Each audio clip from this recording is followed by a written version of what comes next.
આપ જોઈ રહ્યા છો સ્પાર્ક ટુડે ન્યૂઝ। ઝઘડિયાની નિર્ભયાને ન્યાય માટે ઝઘડિયા ખાતે સામાજિક કાર્યકર્તાઓ દ્વારા કેન્ડલ માર્ચ યોજાઈ છે। ઝઘડિયા સગીરા પર દુષ્કર્મ ઘટના બાદ કેન્ડલ માર્ચ યોજાય છે, જેમાં કરણી સેનાના આગેવાનો જોડાયા છે।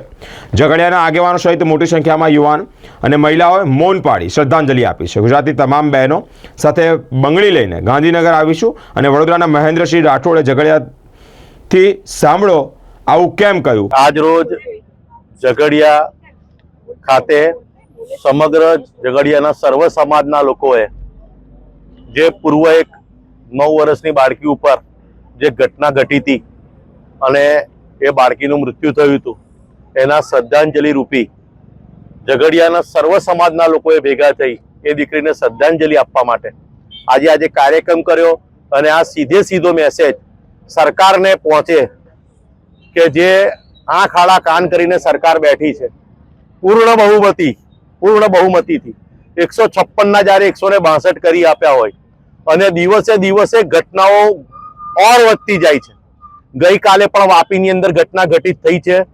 એટલે વિચારો તમે, જેટલી સીટ વધે છે એટલી ઘટનાઓ ઘટિત થાય છે। તો આની પાછળ આંખ આડા કાન સરકાર કરે છે।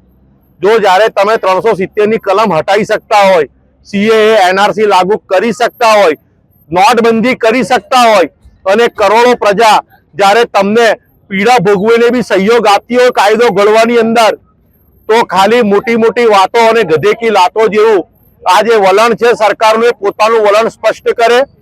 પ્રજાની માત્ર ને માત્ર એક જ માંગણી છે કે આવા અપરાધીઓ જેલમાં જઈ અને પ્રજાના ટેક્સના રૂપિયે 12, 15 વર્ષ 20 વર્ષ સુધી કોઈ ફાંસીની સજા થતી નથી અને જેલમાં ભરાવો થાય છે ને આરોપીઓ દિવસે દિવસે પહેલવાન થાય છે।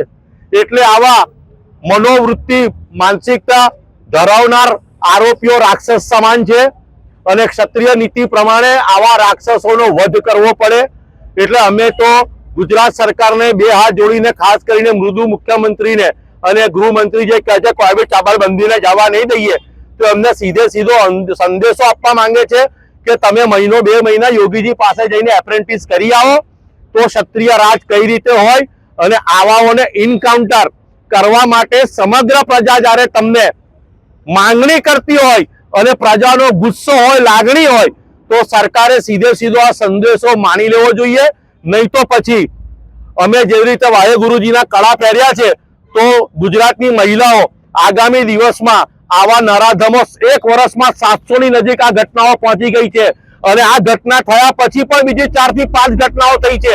અને આવી વિચિત્ર માનસિકતા ધરાવતા મનોવિકૃત લોકોએ તમે જુઓ, 72 વર્ષની વૃદ્ધા અને એ આરોપી જેલમાં જઈને પેરેલ ઉપર બહાર આવ્યો હતો।